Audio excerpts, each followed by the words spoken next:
ನಮಸ್ಕಾರ. ಶ್ರೀ ಗುರು ರಾಘವೇಂದ್ರ ಮೋಟಿವೇಶನಲ್ ಚಾನೆಲ್ಗೆ ಸ್ವಾಗತ ಹಾಗೂ ಸುಸ್ವಾಗತ. ಇವತ್ತಿನ ಈ ವಿಡಿಯೋದಲ್ಲಿ ಪತಿಯ ಆಯಸ್ಸು ವೃದ್ಧಿಗೋಸ್ಕರ ಮಾಡುವಂಥ ವ್ರತವಾದ ವಟ ಸಾವಿತ್ರಿ ವ್ರತವನ್ನು ಯಾವತ್ತು, ಜೊತೆಗೆ ಈ ವ್ರತವನ್ನು ಯಾವ ರೀತಿ ಆಚರಣೆ ಮಾಡಬೇಕು, ವ್ರತವನ್ನು ಆಚರಣೆ ಮಾಡಬೇಕಾದ್ರೆ ಅನುಸರಿಸಬೇಕಾದಂತಹ ನಿಯಮಗಳು ಯಾವುದು, ಹಾಗೆ ಈ ವ್ರತವನ್ನು ಆಚರಣೆ ಏನೇನು ಫಲಗಳು ಸಿಗುತ್ತೆ ಅನ್ನೋದನ್ನು ಸಂಪೂರ್ಣವಾಗಿ ಇವತ್ತಿನ ಈ ವಿಡಿಯೋದಲ್ಲಿ ನಿಮಗೆಲ್ರಿಗೂ ತಿಳಿಸಿಕೊಡ್ತಾ ಇದ್ದೀನಿ. ಹಾಗಾದರೆ ಬನ್ನಿ ವಿಡಿಯೋನ ಶುರು ಮಾಡೋಣ. ವಟ ಸಾವಿತ್ರಿ ವ್ರತ ಹಿಂದೂ ಧರ್ಮದ ಅತ್ಯಂತ ಪವಿತ್ರ ವ್ರತಗಳಲ್ಲಿ ಒಂದು ಅಂತ ಹೇಳ್ಬೋದು. ಈ ವ್ರತವನ್ನು ಮುಖ್ಯವಾಗಿ ಮದುವೆಯಾಗಿರುವಂತಹ ಮಹಿಳೆಯರು ತಮ್ಮ ಪತಿಯ ದೀರ್ಘಾಯುಷ್ಯ, ಆರೋಗ್ಯ, ಐಶ್ವರ್ಯ ಮತ್ತು ಕುಟುಂಬದ ಸುಖ ಸಮೃದ್ಧಿಗಾಗಿ ಆಚರಣೆ ಮಾಡ್ತಾರೆ. ಮಹಾಪತಿವ್ರತೆಯಾದಂತಹ ಸಾವಿತ್ರಿ ತನ್ನ ಮದುವೆಯಾದಂತಹ ಸತ್ಯವಾನನ ಪ್ರಾಣವನ್ನು ಯಮಧರ್ಮರಾಜನಿಂದ ಮರಳಿ ಪಡೆದಿದ್ದಂತಹ ಕಥೆಯನ್ನು ಸ್ಮರಿಸಿಕೊಂಡು ಈ ವ್ರತವನ್ನು ಆಚರಣೆ ಮಾಡಬೇಕಾಗತ್ತೆ. ವಟ ಸಾವಿತ್ರಿ ವ್ರತದ ಮಹತ್ವವನ್ನು ಇವಾಗ ತಿಳ್ಕೊಳ್ಳೋಣ. ವಟ ಅಂತಂದರೆ ಇದು ಆಲದ ಮರ ಅಂತ ಮರವನ್ನು ನಾವು ಬ್ರಹ್ಮ, ವಿಷ್ಣು, ಮಹೇಶ್ವರ ಸ್ವರೂಪ ಅಂತ ಪರಿಗಣನೆ ಮಾಡ್ತೀವಿ.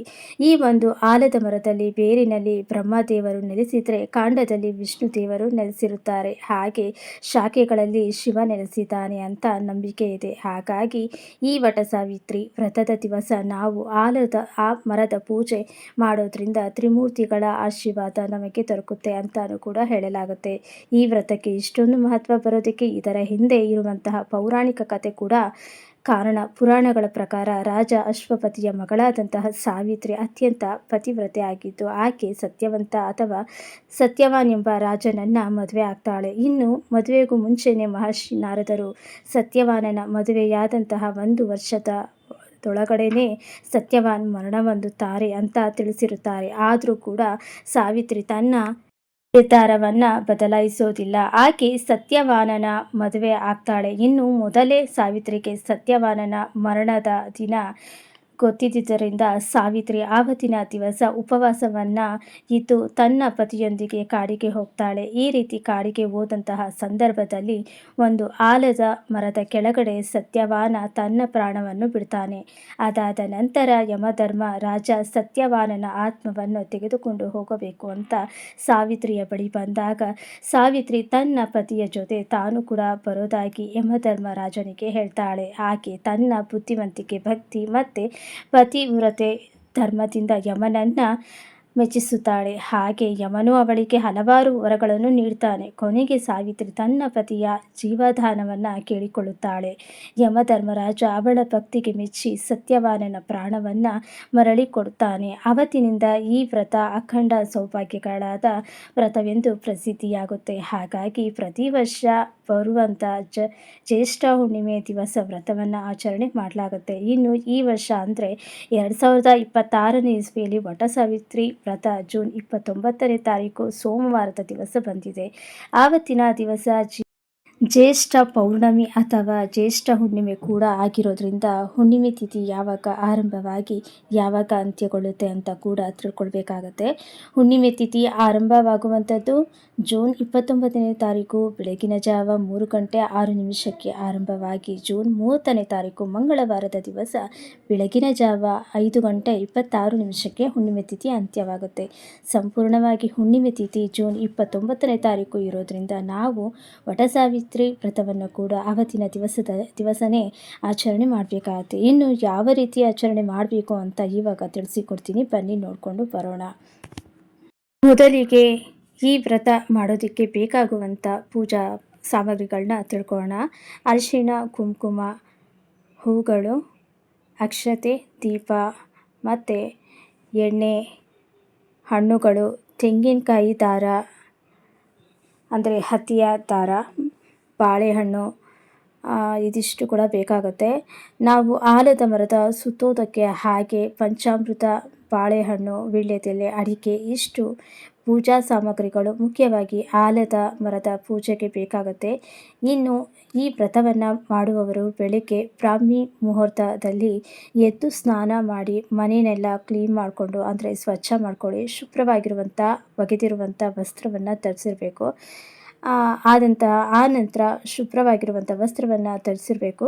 ಗಣಪತಿ ಪೂಜೆಯನ್ನು ಮಾಡಿ ವ್ರತದ ಸಂಕಲ್ಪವನ್ನು ಮಾಡ್ಕೋಬೇಕು. ಇವತ್ತಿನ ದಿವಸ ನಾನು ನನ್ನ ಪತಿಯ ಆಯಸ್ಸು ವೃದ್ಧಿಗೋಸ್ಕರ ಈ ವ್ರತವನ್ನು ಆಚರಣೆ ಮಾಡ್ತಾ ಇದ್ದೀನಿ. ಈ ವ್ರತದಲ್ಲಿ ಯಾವುದೇ ನೀವು ವಿಘ್ನ ಬರದೇ ಇರಲಿ ಅಂತ ಗಣಪತಿಯನ್ನು ಬೇಡಿಕೊಂಡು ಮನೆ ದೇವರ ಪೂಜೆಯನ್ನು ಸಲ್ಲಿಸಿ ಆನಂತರ ನಾವು ಆಲದ ಮರದ ಪೂಜೆಗೆ ತೆರಳಬೇಕಾಗುತ್ತೆ. ಆಲದ ಮರದ ಹತ್ತಿರ ಹೋಗಿ ಮೊದಲಿಗೆ ಅದರ ಬುಡಕ್ಕೆ ಸ್ವಲ್ಪ ನೀರನ್ನು ಹಾಕಿ ಆ ಮರಕ್ಕೆ ಅರಿಶಿಣ ಕುಂಕುಮವನ್ನು ಇಟ್ಟು ಹೂಗಳನ್ನು ಅರ್ಪಿಸಿ ಹಾಲು ಮತ್ತು ನೀರನ್ನು ಮರದ ಬೇರುಗಳಿಗೆ ಹಾಕಬೇಕು. ಹಸಿ ಹಾಲನ್ನು ಹಾಕಬೇಕು. ಹಾಲು ಬದಲಾಗಿ ಅರಿಶಿಣದ ನೀರು ಅಥವಾ ಬರೀ ನೀರನ್ನು ಕೂಡ ನೀವು ಹಾಕಬಹುದು. ಆನಂತರ ದೀಪವನ್ನು ಹಚ್ಚಿ ಧೂಪ ದೀಪ ನೈವೇದ್ಯ ಮಾಡೋದ್ರ ಮುಖಾಂತರ 7, 11 ಅಥವಾ 21 ಪ್ರದಕ್ಷಿಣೆಯನ್ನು ನೀವು ಮರದ ಸುತ್ತ ಹಾಕಬೇಕಾಗುತ್ತೆ. ಆನಂತರ ಹತ್ತಿಯ ದಾರವನ್ನು ಕೂಡ ಆ ಮರಕ್ಕೆ ಸುತ್ತಬೇಕು. ಅದನ್ನು ಕೂಡ 3, 5 ಅಥವಾ 7, 9 ಸಂಖ್ಯೆಯಲ್ಲಿ ನೀವು ಮರದ ಸುತ್ತ ದಾರವನ್ನು ಸುತ್ತಬಹುದು. ಪೂಜೆ ಮಾಡುವಂಥ ಸಂದರ್ಭದಲ್ಲಿ ಸಾವಿತ್ರಿ ಸತ್ಯವಾನನ ಸಮೇತ ಯಮಧರ್ಮರಾಜ ಪ್ರೀತ್ಯರ್ಥಂ ವಟಸಾವಿತ್ರಿ ವ್ರತಂ ಕರೇಶಿ ಅಂತ ಹೇಳಿಕೊಂಡು ವ್ರತವನ್ನು ಪೂಜೆಯನ್ನು ಮಾಡಿ, ಇನ್ನು ಈ ವ್ರತವನ್ನು ಮಾಡುವಾಗ ಯಾವ ನಿಯಮಗಳನ್ನು ಪಾಲನೆ ಮಾಡಬೇಕು ಅಂತಂದರೆ ಸಾಧ್ಯವಾದಷ್ಟು ನೀವು ಉಪವಾಸವನ್ನು ಇರಬೇಕು. ಉಪವಾಸ ಇರೋದಕ್ಕೆ ಆಗದೇ ಇರೋರು ಸಾತ್ವಿಕ ಆಹಾರವನ್ನು ಅಂದರೆ ಹಾಲು ಹಣ್ಣನ್ನು ಸೇವನೆ ಮಾಡಿ ಉಪವಾಸ ಇರ್ಬೋದು ಅಥವಾ ಸಸ್ಯಾಹಾರವನ್ನು ಸೇವನೆ ಮಾಡಬೇಕಾಗುತ್ತೆ. ಇನ್ನು ಪೂಜೆ ಮಾಡುವಾಗ ಅಥವಾ ವ್ರತ ಮಾಡುವಾಗ ಕೋಪ, ಸುಳ್ಳು, ದುಷ್ಟ ಚಿಂತನೆಗಳನ್ನು ಮಾಡಿಕೊಂಡು ವ್ರತವನ್ನು ಮಾಡಬಾರ್ದು. ಹಾಗೆ ಪೂಜೆ ಮಾಡುವಾಗ ಗಂಡ ಹೆಂಡತಿಯ ಕಲ್ಯಾಣಕ್ಕಾಗಿ ನಾವು ಪ್ರಾರ್ಥನೆ ಮಾಡಬೇಕಾಗುತ್ತೆ. ಇನ್ನು ಇಲ್ಲಿ ಇರ್ತಕ್ಕಂಥ ಯಾರಾದರೂ ಮುತ್ತೈದೆಯರಿಗೆ ಒಂದು 3 ಜನ ಅಥವಾ 5 ಜನಕ್ಕೆ ಅರಿಶಿಣ ಕುಂಕುಮ ತಾಂಬೂಲವನ್ನು ಕೊಟ್ಟು ಹಿರಿಯರಿಂದ ಆಶೀರ್ವಾದವನ್ನು ಪಡೆದುಕೊಳ್ಳಬೇಕು. ಇನ್ನು ಈ ವ್ರತ ಮಾಡೋದ್ರಿಂದ ಏನೇನು ಫಲಗಳು ಸಿಗುತ್ತೆ ಅಂತಂದರೆ ಗಂಡ ಹೆಂಡತಿಯ ಮಧ್ಯೆ ಅನ್ಯೋನ್ಯತೆ ಹೆಚ್ಚಾಗುತ್ತೆ. ಹಾಗೆ ಪತಿಯ ಆಯಸ್ಸು ಅಭಿವೃದ್ಧಿಯಾಗುತ್ತೆ. ಇನ್ನು ಯಾವುದಾದರೂ ದಂಪತಿಗಳಿಗೆ ಸಂತಾನ ಭಾಗ್ಯ ಇಲ್ಲದೇ ಇದ್ದರೆ ಅವರಿಗೆ ಮಕ್ಕಳು ಕೂಡ ಆಗುತ್ತೆ ಅಂತ ಹೇಳ್ತಾರೆ.